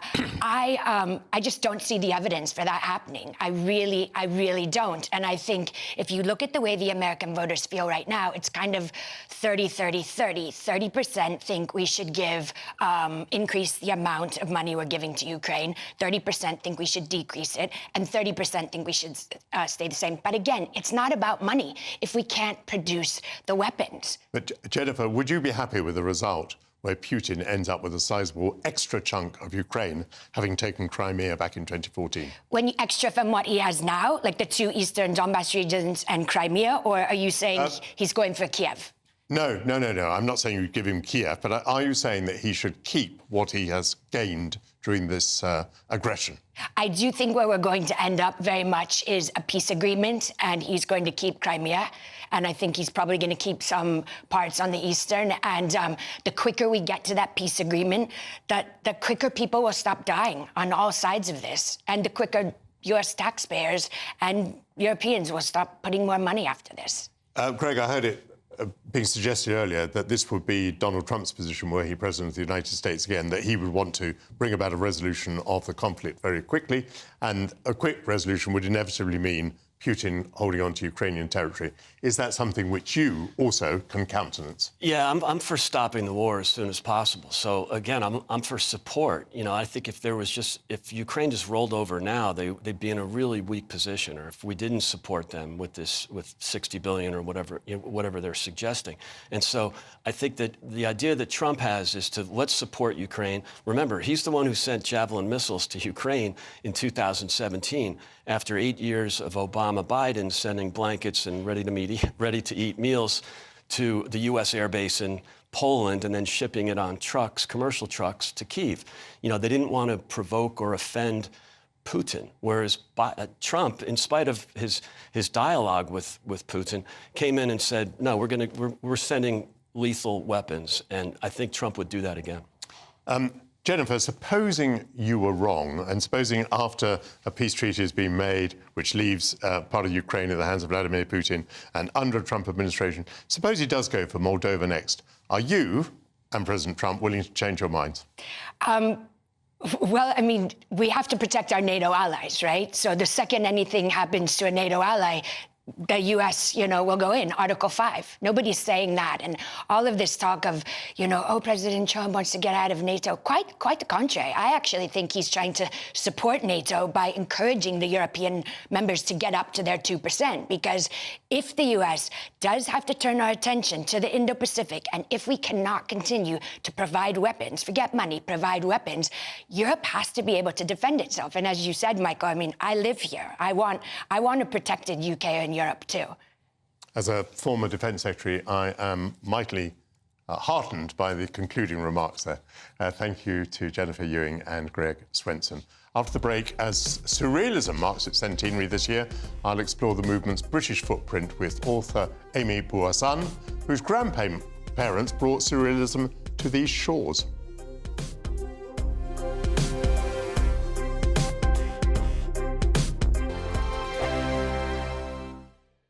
Big news, big debates, big opinion. Patrick Christie's Tonight is the week's biggest show. Every weekday, 9 to 11 p.m, we've got the inside track on the day's top stories. There'll be sharp takes you won't get anywhere else. We will set the news agenda, not just follow it, and I want to bring you along for the ride.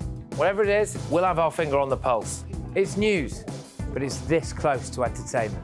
Patrick Christie's Tonight, 9 to 11 p.m, only on GB News, the People's Channel, Britain's news channel. Farage, Monday to Thursday from 7 p.m. We're always told that there is a huge need for care workers in Britain. We're always told that the salaries just aren't big enough against the benefit system for British people to want to do that work. And there probably is some real truth in that. And yet, if up to 25% of those that come are acting illegally, and it would seem up until now that in some areas foreign care workers come in but bring in almost the same number of family members with them, that we need to have a proper debate about this. I'm very pleased to be joined by Mike Padgham, chair of the Independent Care Group. If I accept those arguments for a moment, how can it be that the system is so lax that up to 25% are found by the Inspector of Borders and Immigration to be working illegally? Well, good evening to you, Nigel. It was good to join you. I mean, those figures are shocking to me. When I looked at it today, when I saw that 275 visas had been issued to a care home that didn't even exist, and a further over 1,000 people joined a company that only had previously 4 staff in it, it makes me wonder the bureaucracy of the Home Office didn't think to check that these companies exist in the first place, because it should be quite straightforward. If people are providing care, they're regulated by the Care Quality Commission. It's a simple phone call to check and double check. Sadly, there seems to have been very many loopholes at the beginning. I believe that's been tightened now, but I can't understand it, because all the providers that are doing it in the proper way have to go through quite a rigmarole to actually get approved, and it takes months. So it beggars belief that this has happened and people have been approved for a company that doesn't even exist. I'm Michelle Dewberry, and I'm not here to tell you what to think. I'd much rather hear what you have to say.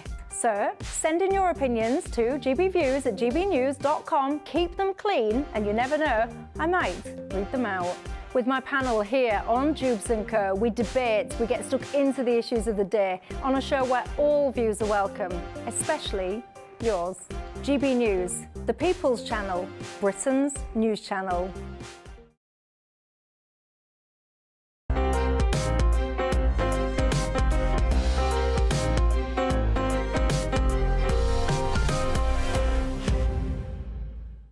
Welcome back. Exhibitions will open across the world this year to mark a centenary of Surrealism, the movement that was born in 1924 with the publication of the Surrealist Manifesto. That was a series of critiques and ripostes between the French literary figures Yvan Goll and André Breton. The movement came to British shores through the work of painter and historian Roland Penrose and his dashing second wife, the photographer and war correspondent Lee Miller. It's my absolute pleasure to be joined by their granddaughter, the author and the manager of the Lee Miller Archives, Amy Bouassan, who is also the director of Farley's House and Gallery, which is the home of her grandparents, where they entertain some of the 20th century's most famous artists. It really is a pleasure to have you here. So tell us a little bit about Sir Roland Penrose and the way in which he brought surrealism to Britain. Well, he knew about it from when the manifesto was first put together in 1924, because his first wife was the surrealist poet Valentine Boet, and she introduced him to Paul Eluard, who's one of the key figures named in that first manifesto. And Paul Eluard and Roland became very close friends, and he was very much impassioned or inspired, not by the fact that he loved the fact that the surrealism was the idea of looking at things in a different way, finding the marvellous in the ordinary. But also it wasn't just a way of doing weird art. It was political, and they had other beliefs, and they were very much non-conformist and into challenging the status quo and kind of going that little bit further. And I think that's maybe why surrealism has stood the test of time. So the Surrealist exhibition in London was in 1936, is that right? Yeah. 12 years after it had started altogether, and that year coinciding with the beginning of the Spanish Civil War. And your grandfather, Sir Roland Penrose, took a great interest in the Spanish Civil War. Yes, he did. And it was funny because the first International Surrealist exhibition opened in June 1936 with Herbert Reed, and already then, when they were organising it, there was this kind of conversation as to whether they should include Dali's works or not, because Dali had already come out in support of Franco. But they decided that he was kind of too important in the movement to not include his works. But Eluard was very key in making sure that those works were included. The press trashed the show, but it got more than 1,000 visitors a day. And actually, it was quite funny because the head of curator at the Tate at the time called it surrealism, which is even more ironic in the fact that some of those works, quite a few of those works, are now in the Tate collection. Yeah, yeah. But and then after that, he went to Spain, because he was really disturbed about what was happening, and he wanted to not just be kind of supporting it from afar, but he did go, and he was hearing this kind of propaganda coming from Franco's side, saying about how the Republicans were trashing the monasteries and the art and things like that. And so he, along with Christian Zervos, went, and Valentine, went there, and they protested. They went and found these monasteries, and the artworks were being kept perfectly fine. They were able to counter the propaganda. Yeah. Tell us a bit about Lee Miller, an American photographer. Yeah. How did she get involved in all of this? Well, she got involved the next year, but she was already a surrealist, and she was very much in with the Paris lot, the original kind of nucleus, because surrealism kind of was born in France. But she met Roland in 1937 at a fancy dress party in France. Came for a crazy surrealist weekend in Cornwall, where they were joined by a lot of the kind of big artists, Leonora Carrington, Max Ernst, Henry Moore, Man Ray. She had a long association with Man Ray. Yeah, she did. And Man Ray's, in fact, Roland's first introduction to Lee was a Man Ray painting that was 2 meters wide of her lips that used to hang above his bed, but he lent it to the first International Surrealist exhibition in London. What was great about that show was it wasn't, because it started very much French-centric, but that show in London wasn't just kind of the French artists. It included artists from Scandinavia, Belgium, and there was also some what was formerly known as Czechoslovakian artists as well within the show. And there was 400 works, 70 artists, although only less than 10 were women. So they had taken some further steps at widening it, but they're not quite with the women. I suppose if people want to imagine in their mind what surrealism is, they're likely actually to think of Salvador Dali. They're likely to think of melting clocks and things like that. Your grandfather might be disappointed, given that he disapproved of him politically. But I'm coming really to the point, what is the importance or relevance of surrealism today? I think the fact that art can be used as a vehicle to encourage people to look in another way, and it very much has a place in politics.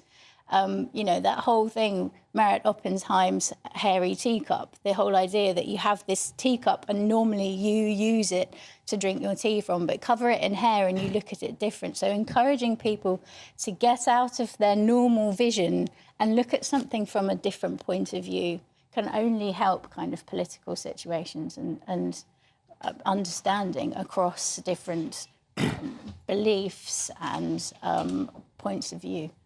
May I ask what it's been like for you personally to be the granddaughter of these two great figures? And I might say I've had the great pleasure of working with your father as well. So, I mean, the family has been very, very heavily affected by this heritage.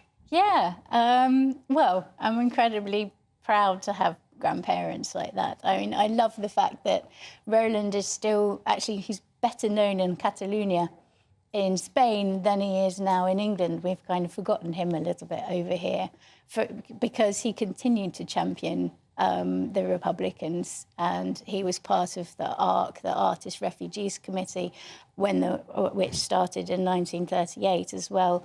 And they helped between 20 and 30 people escape, not just Franco, but also the Nazis. There were artists that escaped to England. So I feel like he really tried to do his piece. It wasn't just about painting pictures and showing art, and it was very much rooted in it. And Lee was like that too. When you look at her World War II work and what she's reporting on, she's very she's not scared to question what's going on. She's not scared to say, you know, at the liberation of Luxembourg, is liberation really enough? Are we doing enough when, you know, you come in and suddenly everybody's free? Who stocks the cupboards with food, and how do things go on from there? How are you going to spend the centenary year? Are you going to be touring exhibitions? Presumably there will be many. I mean, obviously they have a wonderful collection of art from their friends who just happen to be these massive names. You should come and visit us at Farley's. Yes, I would love to do that. And one other little question. Where now is that extraordinary, huge picture of your grandmother's lips painted by Man Ray? It's in a private collection in Greece, unfortunately. Right. That must be a remarkable piece. Yeah. Such a pleasure, Amy, to have you in the studio, and enjoy your centenary year of surrealism. That's Amy Bouasseni. Later in the programme, we'll be discussing the cultural influences behind the movie Dune. And after the break, I'll speak to Sir Robert Buckland, MP, about how to move more people with autism into the workplace. Before that, here are your news headlines with Sam Francis.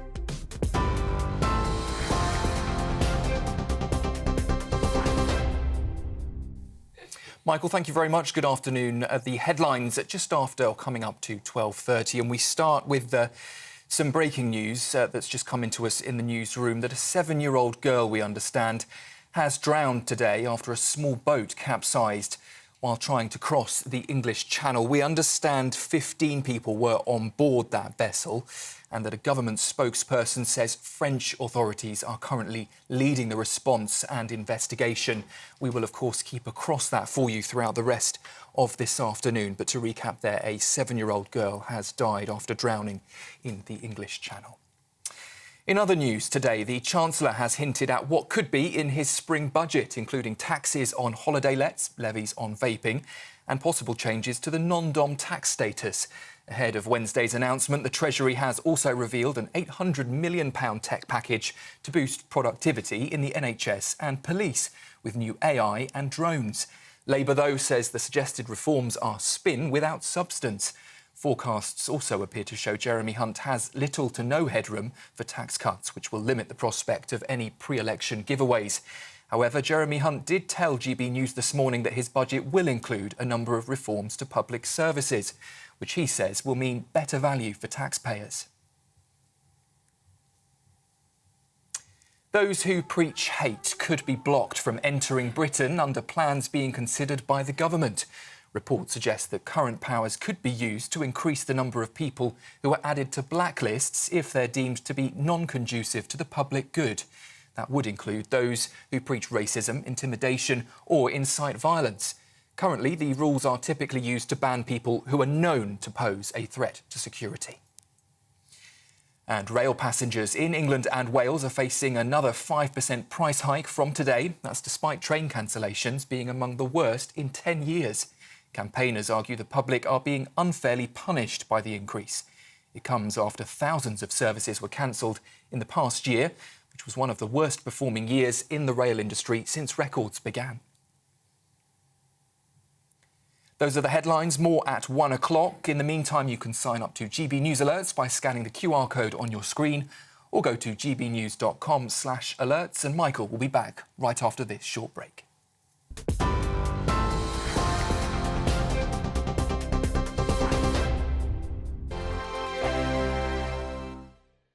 2024, a battleground year. The year the nation decides. As the parties gear up their campaigns for the next general election. Who will be left standing when the British people make one of the biggest decisions of their lives? Who will rise? And who will fall? Let's find out together. For every moment, the highs, the lows, the twists and turns. We'll be with you for every step of this journey. In 2024, GB News is Britain's election channel.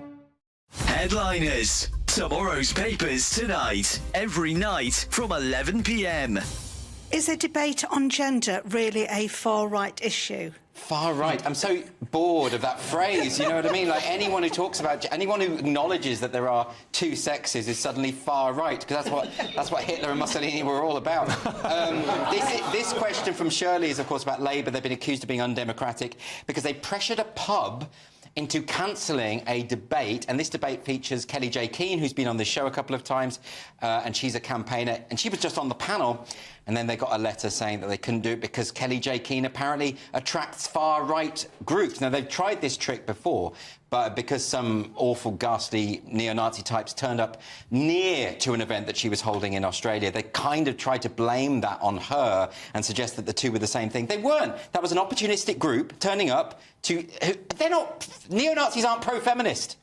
They're not pro an event called Let Women Speak. That's just ridiculous. New Zealand's TV blurred her touching her zip because they said that her touching her zip was a far-right dog whistle because she's making that symbol. Yeah, but she wasn't making the symbol, she was just adjusting a zip. Yeah, and also, this isn't a far-right symbol. I mean, that was incredible because she obviously wasn't making that symbol anyway. She was just adjusting a top. But this New Zealand news channel blurred out the hand so that they could pretend that it was some horrible ghastly... Yeah. I mean, this is stuff, isn't it? She's talked about having voted Labour in the past. She's so not far right. But also, even if she were right-wing, which she isn't, why would they be banning a panel where there's a discussion about one of the most important issues of our day? What are Labour playing at here? They're anti-democratic, aren't they? They're just kind of playing whack-a-mole with things they don't like. I think maybe I'll write to the pub and say I do want to see Kelly J. Keane there. Yeah, but they won't listen to you well, if you no, say they that, won't, will they? won't. Because you've got the unfashionable opinion, Chris. Well, I'm the unfashionable workplace. I'm Christopher Hope. And I'm Gloria Di Piero, bringing you PMQ's Live here on GB News. Every Wednesday, we'll bring you live coverage of Prime Minister's questions when Rishi Sunak and Sir Keir Starmer go head-to-head in the House of Commons. We'll be asking our viewers and listeners to submit the questions that they would like to put to the Prime Minister, and we'll put that to our panel of top politicians in our Westminster studio. That's PMQ's Live here on GB News, Britain's election channel.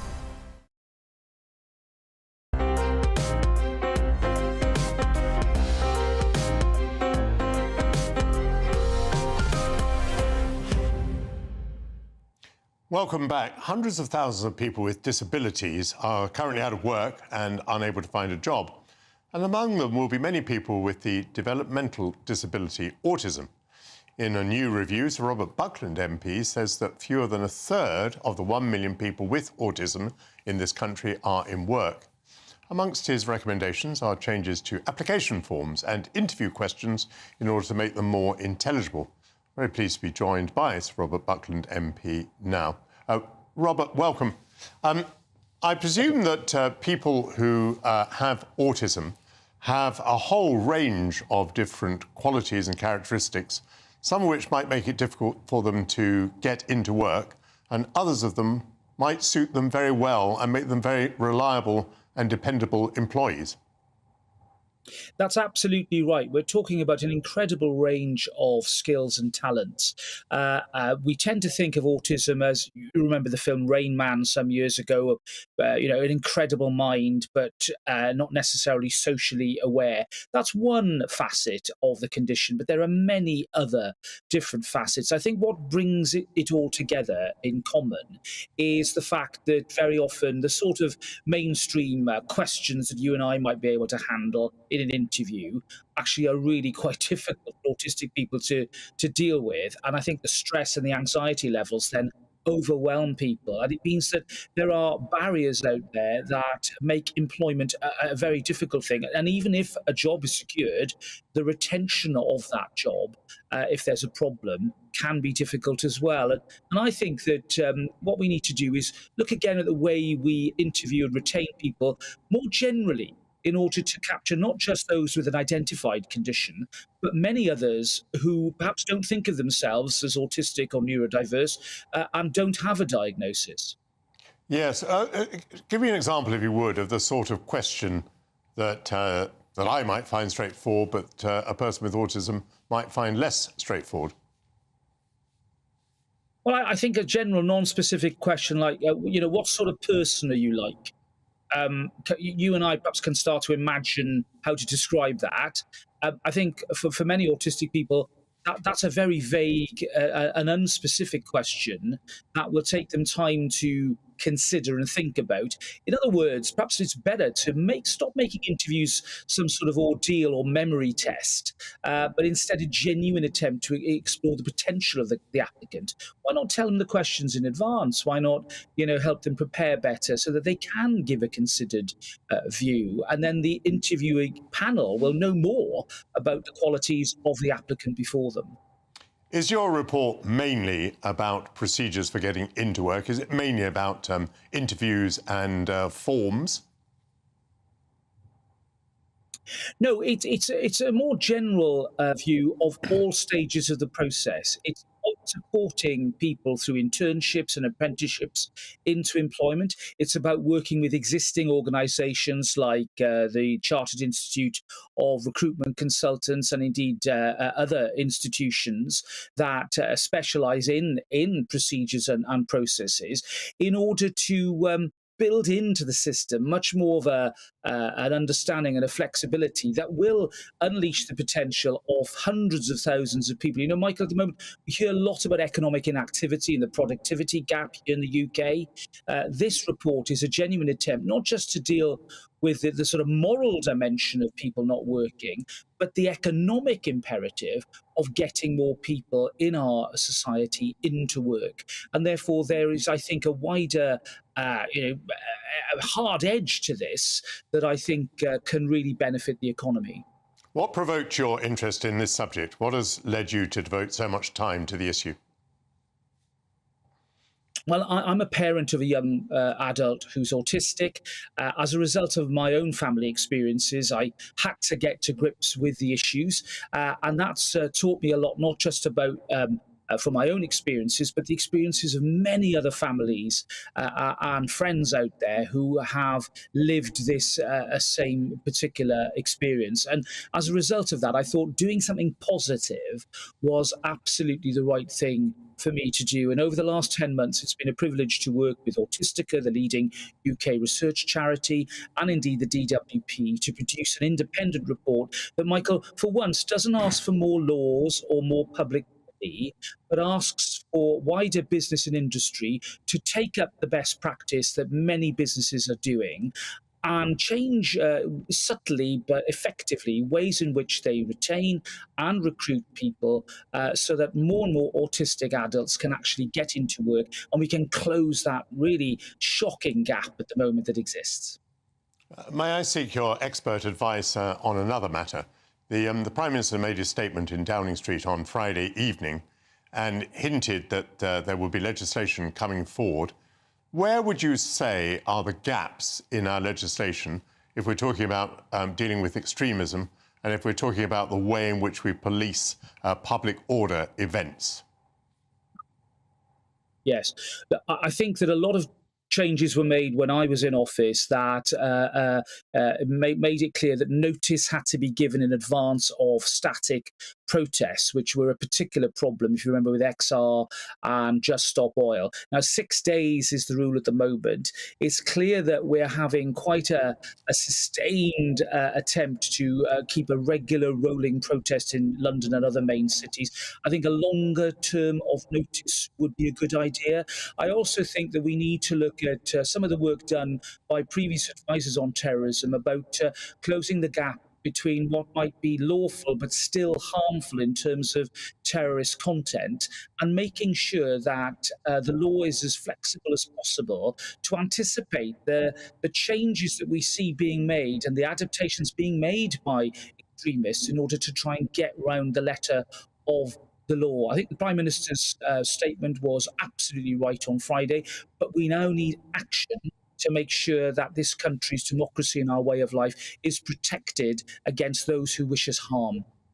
One of the things that may have surprised a number of people is that Sir Keir Starmer gave quite a warm response to the Prime Minister's remarks on Friday.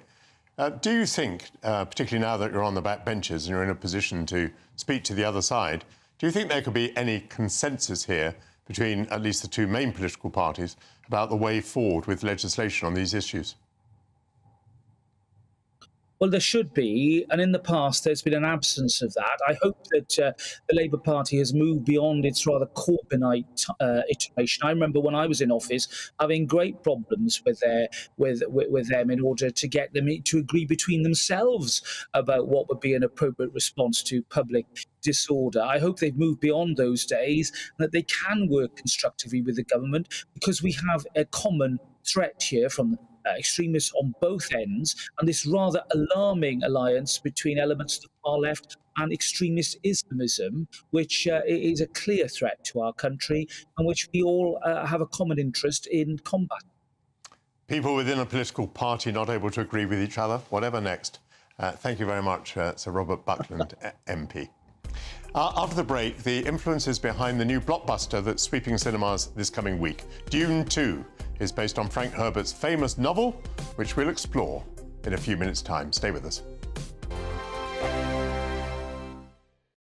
From 10 a.m. every Saturday, we want to make you think and we want to make you laugh. So we will give you all the top stories. Now we start with a story that has shocked the nation this week. But we're also going to make it light and fun and bring some entertainment in to make your Saturday morning nice and restful. Only on GB News, Britain's news channel. I'm Andrew Doyle. Join me at 7 o'clock every Sunday night for Free Speech Nation, the show where I tackle the week's biggest stories in politics and current affairs with the help of my two comedian panellists and a variety of special guests. Free Speech Nation, Sunday nights from 7 on GB News, the People's Channel, Britain's news channel. Headliners. Tomorrow's papers tonight, every night from 11 p.m. Welcome back to Headliners, and Paul, we're going to get straight into Monday's mail for some good old-fashioned traditional male breastfeeding.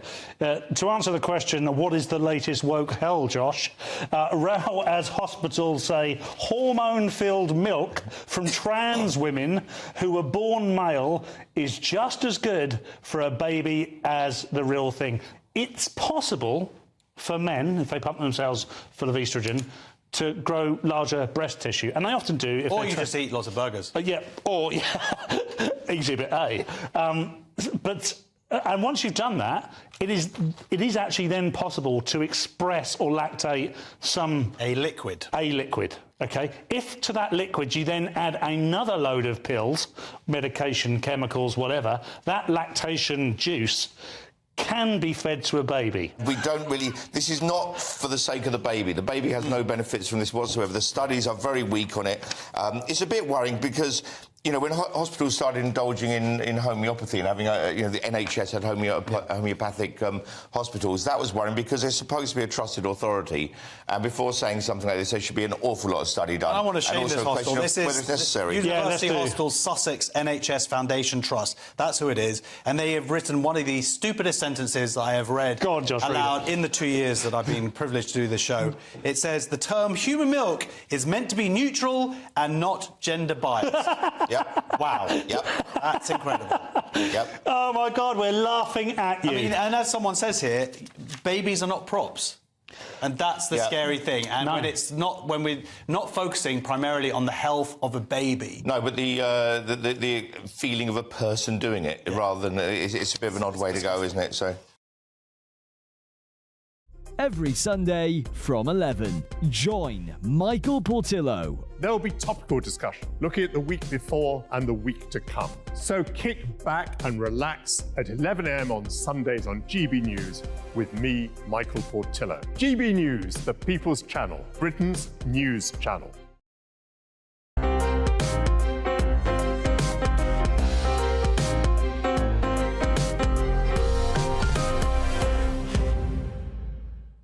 Welcome back. The cream of Hollywood has been recruited for the year's biggest blockbuster so far. Dune 2 is the second of director Denis Villeneuve's adaptations of the famous science fiction book by Frank Herbert, which was published in 1965. In the book, an aristocratic family takes over a desert planet, prized for its valuable resource, which is known as mélange, only for the family heir to ally himself with the planet's indigenous people in order to exact bloody revenge in a dynastic feud. It's celebrated for the diverse range of influences that go into it, Middle Eastern politics, environmentalism, and Islamic theology. Here to explore those is the writer and Dune fan, Will Collins. Will, welcome to GB News. You wrote a piece, I think, in The Spectator recently in which you explored some of the cultural influences on this book. Do you just want to set out a few of those for us, please?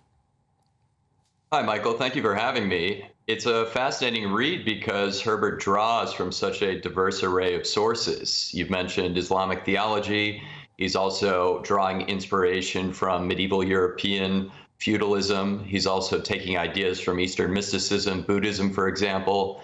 And he also draws from some obscure sources, like a Russian war in the 19th century to suppress the independent tribes in the North Caucasus. So it's a really fascinating book, in part because the author has taken all of these different ideas and blended them together in such a unique fusion. Yes. So the accusation here is not in any way of plagiarism. It is that he went around collecting different ideas. I mean, just an example, you mentioned the Caucasus there. You found a text about a war in Chechnya, I think, which you felt was a clear inspiration for Herbert. I think that's right. It's written by a famous British travel writer, Leslie Blanch. She wrote a book that is sadly now a bit obscure called The Sabres of Paradise, and it's about this somewhat forgotten conflict in the 19th century Caucasus in which the Russian Empire under the Tsars is trying to suppress the local Islamic tribes. And it's a really brilliant book, bit of writing, highly recommended. And it's also very clear that Herbert drew a lot of inspiration from the culture of the North Caucasus to inform his creation of the Fremen, this indigenous tribe on Arrakis that is fighting the outsiders. Very often Herbert picks up words, in particular titles, which come from potentates around the world. Is that right? Absolutely. For example, the Galactic Emperor in his book is called the Padishah Emperor. That's clearly from Persia. There are lots of other terms that he borrows from various cultures and historical epochs. The influences, some of which are pretty obscure, but some of which are very straightforward. And it makes the book very interesting to revisit. It doesn't sound to me as though this would be very straightforward to convert into a movie. So we've had one movie already. What did you make of that, Will? Were you pleased with it? Well, I enjoyed it. It's always fun to see a book that you loved as a kid come onto the big screen. I thought it was an interesting and pretty faithful adaptation, and I'm looking forward to the second part of the film. And a film is able to do justice, is it, to some of these themes? I mean, for example, are we aware in the first film, are we likely to see in the second film, these references to Islamic theology? That's an interesting point. It's hard to convey some of Herbert's denser ideas on screen because you don't have all that text to work with. I think you do see some pretty clear Islamic overtones in the movie. I think that some of the religious terminology is still in there. And I think it does make the movie a lot more interesting than other blockbusters. While we're so much thinking about the Middle East, Tell me, what is the connection with T.E. Lawrence, Lawrence of Arabia? Well, if you're British, there's a good chance that you're aware of the history behind the Arab revolt during World War I that was spearheaded in many ways by this British Army officer, T.E. Lawrence. And I think there's some very clear parallels between his story and the story of the Paul Atreides, the protagonist in Dune, who is this outsider. He gets integrated into these Fremen tribes out in the desert and eventually leads their uprising against the Empire. And this was clearly inspired by T.E. Lawrence and the Seven Pillars of Wisdom, a famous book that he wrote. And you would be very happy, would you, Will, if those of us who might go to the cinema to see the second film, if we went back to the book and opened it and looked at what Herbert did all those years ago, back in 1965? Absolutely. I think it's still a very fun book to revisit. I think it's interesting how Herbert took all of these different influences and blended them together to create a really unique science fiction / fantasy setting. I think it makes it very rewarding to revisit the book when you're a bit older and a bit more sophisticated, because you start to pick out these references. You notice the parallels between Paul Atreides and T.E. Lawrence. You see how Herbert is drawing inspiration from all these different religious traditions and historical epochs, and I think that makes the text very rich to revisit. I think I recognise there in the clips we've been showing Timothée Chalamet, which doubtless will draw people to the cinema, even if they've never opened the book by Herbert. Thank you very much, Will Collins, for your contribution. Enjoy your cinema going. Well, in a few moments, Dawn Neeson will be here. It's lovely to see you in the studio again. You're deliciously dressed in Mr. Portillo, as are you indeed. I thought we kind of suffragette vibe going on here. Green, white, lilac. Oh, yes, of course. See, we're working on it. We're working on being coordinated. We've got a cracking show, though, coming up. Yeah, what have you There's worked even on? a little bit in it just for you. Yes? Very, yeah. What? So, we are talking free money. That's not for you, obviously. Sex. I'm not going down that one. And why buying around in the pub is triggering and needs to come with a safe space. Oh, my goodness. And this is your bit. Trains. Yes. See what I did there? What about trains? Well, you have to watch, won't you? I'm not telling you now. All right. Tune in, you'll find out. How can buying around be triggering? I suspect it's not buying around that's triggering. Well, it is sort of, we've all got those mates, haven't we? We've all got those mates, Michael, that suddenly, when it's there around in the pub, suddenly go, oh, is that the time? The wife's on the phone, or the cab's outside, or I really need to go to the toilet. So we're talking about that, but in the modern day speak, where it's triggering, it's a microaggression, and you need a safe space to recover. What made you go into that subject? Is there some research on this or something? Well, it's a Sunday afternoon and everyone's down the pub, aren't they? with GB News on the telly, in the pub, obviously. Because why else wouldn't you? You've got to tell me something about trains. Are you talking about the fact that the fares are going up in England and Wales and in Scotland, even though we've had more cancellations than ever before? Is that what you'd like me to talk about, Michael? Well, I want to know whether that's your lead in. It might be mentioned, because it's not really fair, is it? We have the most expensive trains in Europe. Why is that? And the worst trains in Europe. I mean, your experience, you know your trains. They're not very good here, are they? I'm just so completely saddened by it all, because it seemed to me until the pandemic came along, we were doing reasonably well. We had more and more people using trains. We had, what the companies were doing was they were filling in the middle of the day, because it's easy to fill trains in the morning and in the evening, but the trick of the whole business is to fill them in the middle of the day. I thought they were doing a pretty good job, but since the pandemic, it's just been all downhill. This is the problem, isn't it, Michael? It's like less of us are using trains, so it's like we need to get people back on them. We need to encourage them, especially if they're environmentally friendly. They're a lovely, most of the time, a lovely, relaxing way to travel, but it's so expensive.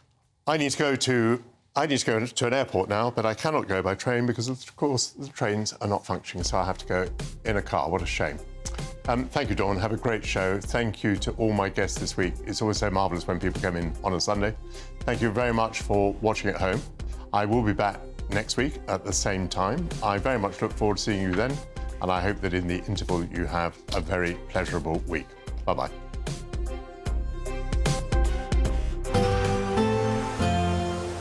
Looks like things are heating up. Boxed boilers, sponsors of weather on GB News. Hello there, I'm Greg Dewhurst and welcome to your latest weather for GB News. It's going to be quite cold tonight again, some frost and fog, and then we'll see some rain-bearing weather fronts coming in from the Atlantic. We can see that nicely on the pressure chart, this area of low pressure moving into the southwest through into Monday, giving some outbreaks of rain, though not as heavy and persistent as it has been of recent weeks. But this evening, dry for many, clearing skies means temperatures start falling away, and into the early hours with light winds we'll generally see some mist and fog patches reforming, freezing fog patches across parts of the UK, as well as temperatures fall below freezing, particularly in the countryside, but temperatures rising across the far southwest as this weather front moves in, bringing outbreaks of rain to parts of Cornwall into Devon, Wales as we move through the morning, reaching Northern Ireland by around lunchtime. Could be some heavy bursts in there, but it starts to fragment as it slowly pushes north and eastwards into the afternoon. Elsewhere, plenty of sunshine to come through the day, though the Northern Isles generally remaining quite damp here, and temperatures with southerly winds start to rise, double figures across many parts of the UK. For Tuesday, the weather front gets stalled across eastern areas. In the west, we'll see some blustery showers moving in, but plenty of sunny spells. And as the week goes on, it generally becomes drier. It will be variable amounts of cloud, but there'll be some sunny spells at times too, and temperatures a little above average. That warm feeling inside from Boxed Boilers, sponsors of weather on GB News.